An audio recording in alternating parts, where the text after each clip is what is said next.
ஏறலட்டி நானட்டி ஆரத்தி எடுக்க முடியும்? என்ன வசந்தி தெரியாத மாதிரி பேசிட்டு இருக்க? மாப்பிளைக்கு அம்மா சித்தி பெரியம்மா அந்த மாதிரி முறையில இருக்கவங்க யாராவது பொண்ணுக்கு ஆரத்தி எடுப்பாங்களா? மாப்பிளைக்கு உடப்பிறந்த மாதிரி தான் ஆரத்தி எடுக்கணும். ஆமாட்டி, எங்க அக்கா சொல்லுது சரிதானே.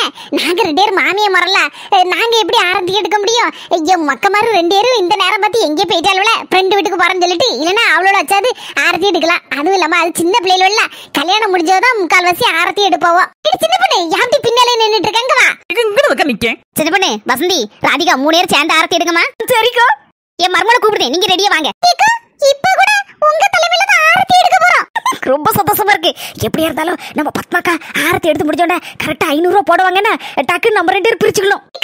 எங்க அண்ணி இருக்காங்க 3வது ஆளு, ஞாபகம் வச்சிடுங்க. அவ இதெல்லாம் ஆசைப்பட மாட்டா. வேண்டாம் நீங்க 2 பேரும் வச்சிடுங்கப்பா. உடனே டப்புன்னு நம்ம 2 பேரும் 250 டப்புன்னு பிரிச்சிடணும். சரிக்கா. ப்ரோ என்னக்கோ ப்ரோ பின்னால போங்க, சூடகட சுற்றுற போகுது. 3 கிழவிகளும் வேணா போல இந்த மத்தியான வெயில எப்படி இருந்து உட்கார்ந்துருக்கோம்? வெயில் அடிக்க இல்ல நிலம் அடிக்கானே தெரியலையே. செல்ல தாயி பத்துமா வந்து நிக்கா கார் கிட்ட. அப்ப கார் வந்து பத்துமாக்குள்ளதோ என்னவோ தெரியலையாக்கா. இருக்குமா இருக்கும். அவங்க கொஞ்சம் வசதியா தான் இருக்கான்னு நினைவு சொன்னா. ஆனா இந்த அளவுக்கு கார் பங்க அளவுக்கு வசதியா இருந்தவன் தெரியலையாக்கா. ஆனா ஒரு நாள் கார்ல வந்து இறங்குனது இல்லையா? டெய்லி டவுன் பஸ்ல தானே அங்கேயும் சட்டு புரட்டுன்னு போயிட்டு வருவா. எதுக்கு நம்ம பஞ்சக்கட்டை கேப்போம், அவங்களுக்கு தெரிஞ்சிருக்கும். ஏன் பஞ்சக்கா கார் பத்துமாக்குள்ளதா? அவ கார் வாங்கியிருந்தானே என் மரும சொல்லியிருப்பல்ல. எப்படி என் மருமோட வச்சு ஒரு நாளாவது அங்கேயும் கூட்டி அலைஞ்சிருக்க மாட்டாளா? கார் அவக்குள்ளதான் இருக்காது. எங்க இருந்தாலும் வாடகை பிடிச்சி வந்துருப்பாளா இருக்கும். இல்லைன்னா வேற யாருக்குள்ளதுன்னு தெரியலையே. இப்பவே 3 கிழமையில சேர்ந்துட்டு அரசல் புரசலா பேசுதுவா. சரிப்படாது. இங்கன வச்சு என் மருமலை இறக்கணும்னா அவ்வளவுதான். ஆணு வாயை பிளந்துரும். என் மரும அளவுல மயங்கிரும் எல்லாம் சேர்ந்து. இங்கன இறக்கி நடத்தி கூட்டு போலாம் நினைச்சேன். முடிஞ்ச வரைக்கும் புஷ்பா விட்டு வாசல் முன்ன போவ அளவுக்கு வண்டியை கொண்டு போயிடணும். காரக்கார தம்பி, இந்த என் தங்கச்சி வீட்டு கிட்ட கொண்டு விட்டுருப்போம். முடிஞ்ச அளவுக்கு கிட்ட கொண்டு விட்டுரு, வாசல் கிட்ட. ஏன் பத்துமா என்னாச்சு? நல்லா இருக்கீல செல்ல தாயாச்சி? நல்லா இருக்கீல எத்தே? எப்படி இருக்கிய? எல்லாரும் நல்லா இருக்கோம். இப்பதான் வந்து இறங்குனியாக்கோ?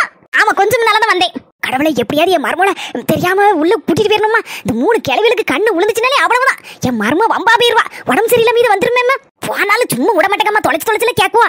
பத்துமா ஆமா வண்டிக்குள்ள யாரு இருக்கா? கிழவி கேட்டுட்டா இப்ப என்ன பதில் சொல்ல? ஒரு வாரம் தான் கல்யாணத்துக்கு கிடக்கு. அது வரைக்கும் மாதிரி என் மருமலை பொத்தி பாதுகாக்கணுமே. இது கண்ணில் பற்றப்படாத. என்ன செய்ய இப்ப? என்ன சொல்ல? வீட்டை ஒதுங்க வைக்க போனா அவ்வளவு அழுக்கு துணியா கிடந்து 2 3 நாளாங்க தண்ணி வேற வராம கிடந்து போச்சு. அதான் அவளத்தையும் துவைக்கணும்னு வாரி கொண்டு வந்தேன். பஸ்ல வந்தோம்னா ஒரு மாதிரி எல்லாரும் சீச்சியும் பாவா. என்ன அழுக்கு முட்டையை தூக்கிட்டு வந்திருக்கானே. அதான் மெனைட்டு கார் பிடிச்சி அழுக்கு முட்டை இதெல்லாம் தூக்கிட்டு வந்தேன். வேற என்ன செய்ய முடியும்? சரி நம்ம வீட்டு முன்னாடி கொண்டு இறக்கிடலாமே. அங்க நோடி கொண்டு போட்டோம்னா புஷ்பா வீட்டுல தண்ணி நிறைய வரும்ல. அங்கே வச்சு ஆளுக்கு 2 துவைச்சு எடுத்துடலாமே சொல்லி வீட்டு முன்னா காரை கொண்டு விட்டு. அப்படியே சரி. அப்ப துணிமணி எல்லாம் போய் இறக்கு போ. யாராவது கார் போய் நிக்கி போ. கைட்டாரச்சி நேரம் வராது. வயிறு வேற பசிக்கு. இவளுக்கு துணி துவைக்கிறதுக்கு இவளுக்கு திங்கிறதுக்கு எல்லாம் என் மொபைல் வீடு தான் கிடைச்சி வந்திருக்கல. அங்க இருந்து பறக்கிட்டு எல்லா துணியையும் அங்க ஊர்ல கிடக்க வேண்டியதுனே இருக்க மாட்டாங்க. என் மொபைல் வீடுங்க தாராளமா கிடக்கல. அங்க இருந்து ஓடி வந்திருக்கா. சாரி விடுக்கா, தங்கச்சி வீடுன்னு வந்திருக்கா. சரி விடு, யாருக்காண்டி கோவப்பட்டு கிடக்க. பஞ்சு சொல்லல என்ன குத்த இருக்கு? அங்க இருந்து வந்திருக்கல. துணியெல்லாம் துவைச்சு கொண்டு இருக்கலாம. அழுக்கெல்லாம் பறக்கிட்டு வந்திருக்காளே. இங்க வந்து அவ வீடு தான் ஒண்ணு இருக்கல, வாடகை பிடிச்சிருக்கல. அந்த வீட்டுல போய் துவைக்கணும். தங்கச்சி வீட்டுல கடந்து துவைப்பாலாம். இங்க கரண்ட் பில்லு யாரு கெட்டுதா? இவன் மொபைல் தானே கெட்டுதா. என் மொபைல் வரட்டும். இன்னைக்கு 2ல 1 பாத்து விடுறேன். இங்க மர்மம் வந்தாச்சா? ஆமாமா, என் பின்னாலதான் நின்னுட்டு இருக்கா. ஒரே வெக்கப்பட்டு இருக்கமா. இருக்காதக்கா பின்ன என்னதான் பழகி எடுத்திருந்தாலும் இந்த புது பொண்ணுன்னா ஒரு வெக்க தனியா வந்துரும்லக்கா. நான் அப்படிதாங்க. என் மாமியார் வீட்டுக்கு முத வாசல் படி கால் எடுத்து வைக்க முன்னாடி எனக்கு அப்படியே படபடன்னு வந்துட்டு. என்ன முழிய பார்த்தா என் நாத்து வலது கால எடுத்து வச்ச உடனே அவன் விடவிட ஆடி இருக்க மாட்டா. நீங்க எல்லாரும் குடும்பத்தோட விடவிட ஆடி இருப்பியா? அப்படிதானே தங்கச்சி? நீ சொன்னதுதான் நடந்துச்சு. நாங்க எல்லாரும் குடும்பத்தோட ஆடி போயிட்டோம். ஆடி தங்கச்சி என் பொண்டாட்டி ஒரு உருண்டை சோத்துல முழு பூசணிக்கா டபார்னு மறைச்சிருவா. அப்படியேப்பட்ட ஆளாக்கும். கில்லாடினா பின்னால இப்படி ஒளிஞ்சு நிக்க பயப்படாதம்மா. நம்ம வீடு தானே. பொத்தி வளர்த்த பிள்ளை மணிமேகலை. அதுக்கு வெக்க விட்டு போகல போல இருக்க. ஆமாவே வீட்டுல ஒத்த பிள்ளைய வளர்ந்துட்டல்ல.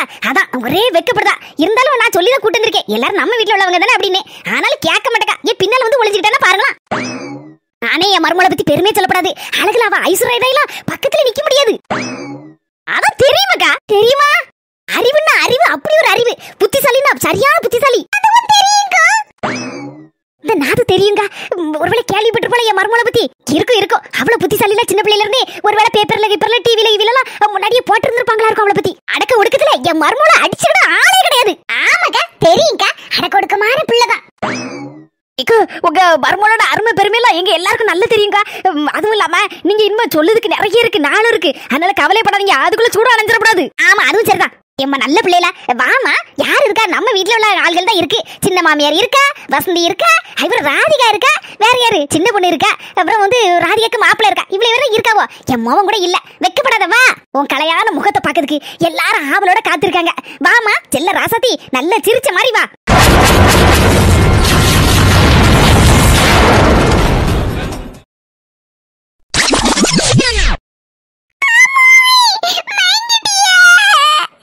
ராதிகா பயப்படாதமா. என் மர்மோ அழகு பார்த்த உடனே தேவாவுக்கு இப்படி ஒரு அழகான பொண்டாட்டியா அப்படின்னு மனசுல நினைச்சிருப்போம் போல.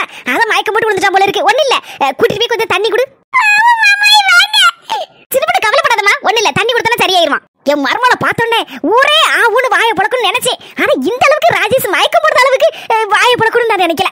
சின்ன பொண்ணு உன் நாத்து போனா நீனு வசந்தி இருக்குல்ல, 2 பேரும் சேர்ந்து ஆரத்தி எடுங்கம்மா. பாவம் என் மர்மோ பாம்போல எவ்வளவு நேரம் கால் கடிக்க நிப்பா. 4 மணி போங்க, ஆரத்தி எடுங்க. நீங்க தானே துடி ஆத்து குடிச்சிட்டு நின்னீங்க. சின்னு இங்க பாரு, அந்த பிள்ளை வந்த உடனே சுத்தம் டப்புன்னு எரிஞ்சிட்டு இருந்த சூடா ஒரேடி அணைஞ்சு போச்சு. சூடு அணைஞ்சு போச்சுன்னு கவலைப்படாத. இந்த வீட்டுல இருக்க பிரச்சனை இல்ல. என் மர்மோ கால் எடுத்து வச்ச உடனே எல்லாம் டப்பு டப்பு டப்புன்னு காணாம போயிரும். அதுக்கு அடையாளமா தான் இந்த சூடு அணைஞ்சிருக்கு. ஒண்ணு கவலைப்படாம நீங்க 2 பேரும் ஆரத்தி எடுங்க. சும்மா ஆரத்தி எடுத்தா போதும்.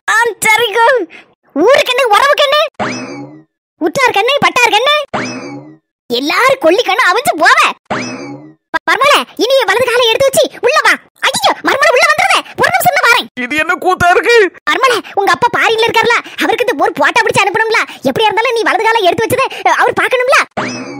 அப்படியே ஒரு புன் முறுவலோட லேசா ஒரு சிரிப்பு சிரி அந்த டக்குன்னு நான் எடுத்துறேன். சரிமா, லைட்டா கொஞ்சம் வாய் முடிக்க. இனிமே உள்ள போய் ரெஸ்ட் எடு. ஒரு ராத்திரி 8 மணிக்கு மேல நம்ம வீட்டுக்கு போலான்னு. அப்பதான் ஊர்ல ஒருத்தர் பார்க்க மாட்டாவோ, எல்லாரும் உறங்கிடுவாவோ.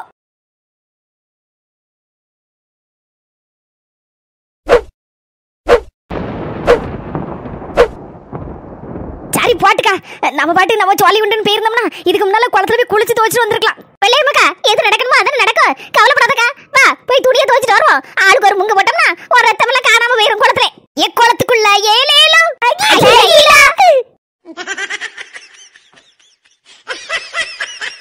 ஏடி அண்ணா பாருடி. எம்மா நானும் பார்த்துட்டமா இருக்கேன். என்னமா இதெல்லாம்? என்கிட்ட கேட்டா எனக்கு வீட்டு தெரியும். என்னடா இது? நம்ம வீட்டுக்கு இதெல்லாம் ஏசி ஜமீன் பரம்பரை அழகு சுந்தரம் ஜமீன் வீடு இதனக்கா? ஆமா தம்பி, அவரு என் வீட்டுக்காரரு. அப்ப தூர தள்ளுங்கக்கா. என்ன தம்பி விலை கூடுதல் ஏசி மாதிரி இருக்கு, இதெல்லாம் கொண்டு வந்திருக்கிய? நாங்க யாரும் ஆர்டர் பண்ணலையே. எங்க வீட்டுக்காரரும் ஆர்டர் பண்ண மாட்டாரு. அதுவரை எங்க அம்மைக்கு ஆர்டர் பண்ண தெரியாது. ஏன்னா எங்க கிட்ட யார்ட்டி துட்டு கிடையாது. என்னக்கா கிண்டல் படுதியலா? உங்க வீட்டுக்காரரு ஜமீன்தாரு, அவர்தான் ஆர்டர் பண்ணிருக்காரு எல்லாத்தையும். அக்கா எவ்வளவு பெரிய ஜமீன்தாருக்கு பொண்டாட்டி நீங்க. எவ்வளவு சிம்பிளா இருக்கீங்கக்கா. இந்த சிம்பிள் தாங்க என்ன ரொம்ப பிடிச்சிருக்கு. என் புருஷன் ஒருவேளை 1 ரூபாய்க்கு முட்டாய் துண்டு ஏதோ வாங்கி தின்றுப்பாரா இருக்கும். அதான் அதுக்கு ஏதாவது பரிசு விழுந்திருக்குமா இருக்கும். அதுதான் இந்த ஏசி விழுந்திருக்குமா இருக்கும். அதான் கொண்டு வந்திருப்பாங்களா இருக்கும். இந்த மனுஷன் என்கிட்ட ஒரு வார்த்தை சொல்லலையே. சரி இருக்கட்டும், வந்த வரைக்கும் லாபம். உள்ள வாங்கி வைப்போம். தம்பி உள்ள கொண்டு வைங்க.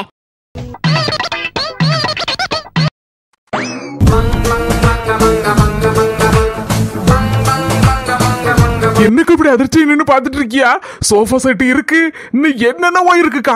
சகலமும் இருக்கு, வந்துகிட்டே இருக்கு. ஒன்னொண்டா இறக்கி வைக்க இடம் தான் போதுமான்னு தெரியல. இன்னொரு வீடு கிட்ட எதுவும் இருக்காக்கா சொல்லுங்க. ஒரு முட்டாய் வாங்கினது காட்டி இதெல்லாம் பரிசா விழுந்திருக்கும். விழுந்தாலும் விழுந்திருக்குமா? ஏன்னா என் வீட்டுக்கார ஜமீன் பரம்பரல்ல, அவரை பார்த்து லக் அடிச்சிருக்கும். எங்க எங்க இந்த உங்களுக்கு பிரைஸ் அடிச்சிருக்காங்க. முட்டாய் எதுவும் வாங்கினீங்களோ? முட்டாயா? முட்டாள் என்னங்க முட்டாளுன்னு சொல்லுதியா? என்ன முட்டாளுன்னு சொல்லாம அறிவாளினா சொல்ல முடியும்? சரி என்னங்க இதெல்லாம்? பெரிய AC, sofa set, double door fridge, நீ என்னென்னலாம் வந்து இறங்கிட்டே இருக்கு. இன்னும் வந்து இறங்கும். முன்வாசலோட வர முடியலன்னு புறவாசலோட கொண்டு வந்து இறக்க சொல்லி இருக்கேன். வாலியை ஏத்துமதி பண்ணதான் இறக்குமதி பண்ணதான் ஃப்ராடு பைய அப்படி இப்படின்னு ஊர் உலகம் சொல்லுச்சு. ஏன் நீ கூட ஒரு நிமிஷம் சொல்லி இருப்ப. சொல்லவே இல்லையேங்க. என்னைக்கு சொன்னேன்? நீங்க உண்மையில அந்த நாட்டுக்கு போறேன் இந்த நாட்டுக்கு போறேன்னு சொன்னதெல்லாம் நான் நம்பதானங்க செய்றேன். பாத்தியா, எல்லாத்தையும் கொண்டு இறக்கிட்டேன். இப்போ அது உன் புருஷனை நம்பு. நம்பிட்டேங்க, உண்மையிலே நம்பிட்டேன். உனக்காக 10 பவுன்ல ஒரு பெரிய நெக்லஸ் ஒண்ணு செய்ய சொல்லியிருக்கேன். என்னங்க சொல்றீங்க? 10 பவுன்லயா? வேணும்னா கூட ஒரு 5-6 பவுன் கூட போட்டு செய்துக்கோ. ஆனா மாடல் ஒண்ணுமே நான் சொல்லல கடையில. நீ போய் மாடலை பார்த்து உனக்கு எது பிடிச்சிருக்கோ அதை செலக்ட் பண்ணி வாங்கிக்கோ. நம்ம 2 பேரும் அப்ப போவாங்க நாளைக்கு மாடல் பாக்குறதுக்கு? இல்ல இப்பவே போமா? எனக்கு டைம் இல்ல. என்னது டைம் இல்லையா? ஏங்க குவாலி ஏத்துமதி இறக்குமதில இவ்வளவு லாங் கிடைக்கங்க. என்ன குவாலி எந்த ஊர்ல இருந்து பக்கத்து ஊருக்கா ஏத்துமதி இறக்குமதி பண்ணுது. இங்க இருந்து அமெரிக்காவுக்கும் ஆப்பிரிக்காவுக்கும் குவாலி அனுப்பிட்டு இருக்கேன். அப்ப இவ்வளவு லாங் கிடைக்கதாங்க செய்யும். ஏங்க வேற துட்டுக்கிட்டு எதுவும் வச்சிருக்கீங்க? எனக்கு என் பேர்ல போறதுக்கு அதெல்லாம் எக்கச்சக்கம் வச்சிருக்கேன். நீ எதுக்கு கவலைப்படுற? உன் புருஷன் ஒரு ஜமீன் பரம்பரையை சேர்ந்தவன். அதை மட்டும் நீ எந்த காலத்திலயும் மறந்துடாத. மறக்க மாட்டேங்க, மறக்கவே மாட்டேன். நான் கூட ஒண்ணுக்காவாதவர் நினைச்சேங்க. சே, இப்படி ஒரு ஜமீன் பரம்பரையை சேர்ந்தவரை கல்யாணம் பண்ணிருக்கேன்னு நினைக்கும் போது ரொம்ப சந்தோஷமா இருக்குங்க. இனி நம்ம வாழ்க்கையில கஷ்டங்கிறதே இல்லங்க. ஏய் தம்பிகளா, போற சொல்லிட்டு ஏத்த முடிஞ்ச அளவுக்கு ஏத்துங்க. வீட்டுல இடம் இல்லைன்னா பக்கத்து தெருவுல ஒரு வீட்டை வாங்கிடுவோம். என்ன யாரெல்லாமோ எங்களை தெருக்கோடியில போய் கிடப்பியே அப்படி இப்படின்னு கிண்டல் பண்ணாங்க. இப்ப என் புருஷன் நிரூபிச்சிட்டாரு. கோடியில நாங்க புரண்டுட்டு கிடக்கோம். தங்கச்சி, நீ நல்லா இருந்தா அதுவே எங்களுக்கு போதுமா? நீங்க நல்லா இருந்தா அது போதும் எங்களுக்கு. செல்லக்குட்டி, கொஞ்சம் வெளியில போயிட்டாரே. உன் வாயிதா நல்லா இருங்க நீ சொல்லுதே தவிர உன் மனசுக்குள்ள என்ன நினைக்குன்னு எனக்கு தெரியும் டி. என்ன நினைக்குன்னு சொல்லுங்க நீ பாப்பா. அதெல்லாம் என் மனசுக்கு தெரியும். ஒண்ணு சொல்லடி அவசியம் இல்ல. ஏய் சில்வண்டு, என்ன நீ சொல்லுங்க. அடியே, நான் இப்ப கோடி கோடி சுருட்டி தெருல பொறலக்கூடிய கோடி தெருக்கோடி இல்ல. யார் இல்லன்னு சொன்னா? இந்த வீட்ல இனிமே நானும் என் புருஷனும் தான் ராசாவும் ராசாத்தியும். அப்ப நாங்கெல்லாம் நீ கூசாட்டி கூசா. சரியா நீ? நான் கூசாவே இருந்துட்டு போறேன். அந்த கூசா என்னென்ன பண்ணுன்னு பொறுத்திருந்து பாருங்க. Start music. அடியே, ஆடவ செய்த உன் ஆட்டத்தை ஒடுக்குதானா இல்லையான்னு பாரு. ஆட்டத்தை ஒடுக்கி உன்னை இந்த வீட்ல இருந்து அடிச்சு பத்தி உங்க அம்மா வீட்ல இருந்து தள்ளுதெல்லாம் இல்லையான்னு பாருடி. ஏக்கா யார வேணாலும் கூட்டு வரட்டும், தேவாவுக்கு யாழினிதான் பொண்ணுன்னு சொல்லி முடிவு பண்ணி வச்சுட்டாங்க. அதை தடுக்க எந்த கொம்பனாலும் முடியாது. ஏக்கா ஒரு வாரம் என்ன ஒரு வாரம், அதுக்கு முன்னால நம்ம தேவாவுக்கு யாழினிக்கு கல்யாணத்தை முடிச்சு வச்சிருவோம். அப்ப இப்பவே கல்யாண வேலையை ஆரம்பிச்சிருவோம். அப்படி போறக்க ஆர்வல நம்ம புஷ்பகாவா கொக்காவா. ஹாய் சொந்தங்களே, நம்ம ட்ரினிட்டி ஹெர்பல்ஸ்ல நிறைய பேர் ப்ராடக்ட்ஸ் எல்லாம் வாங்கிட்டு ரொம்ப நல்லா இருக்குன்னு ரிவ்யூ கொடுத்துருக்கீங்க. உங்க எல்லாருக்கும் ரொம்ப ரொம்ப நன்றி. நம்ம ட்ரினிட்டி ஹெர்பல்ஸ்ல 14 வகையான ஹெர்பல் ப்ராடக்ட்ஸ் மற்றும் ஃபுட் ப்ராடக்ட்ஸ் இருக்குது. உங்களுக்கும் தேவைப்பட்டுச்சுன்னா கீழே இருக்கிற வாட்ஸ்அப் நம்பருக்கு ஹாய் மெசேஜ் அனுப்புங்க. அதை பத்தின டீடைல் அனுப்பி வைப்பாங்க. உங்களுக்கும் பிடிச்சிருந்தா தேவைப்பட்டுச்சுன்னா நீங்களும் ஆர்டர் பண்ணி வாங்கிக்கலாம்.